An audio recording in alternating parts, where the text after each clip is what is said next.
Hey, Ahmad, how are you? Hey, Christina. If I wanted to add someone to my title for my property, what are some of the steps that I would have to do in order to get that done? Well, so a few questions on that. So, adding someone to title is simple enough. And basically, what that is just creating a quick claim deed and adding that person to title by conveying the property from you to yourself and that other person. However, a couple of different issues to sort of think about when we're dealing with a situation like this. First, let's say hypothetically I purchased a property and I have an owner's policy. That title policy protects myself.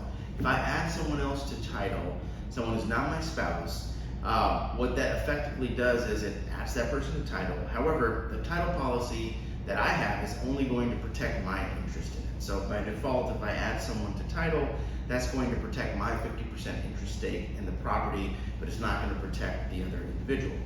So what that means is if you want to get the full protection of the title policy, you're going to want to go back to the title company and add that person to the title and also add that person to the title policy so you have full protection under the title policy.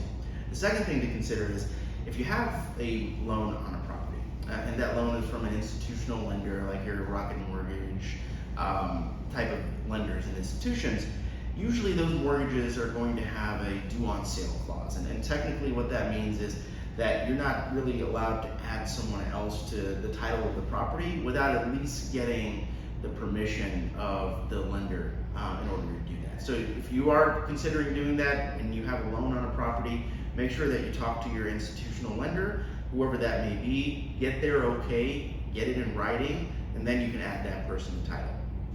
The other aspect is when you do add someone to title, and if there is a loan on the property, you're probably going to have to pay some additional doc stamps as well. And usually the way the doc stamps are going to work is it's going to be based on the remaining balance of the mortgage at the time that person is added to the title.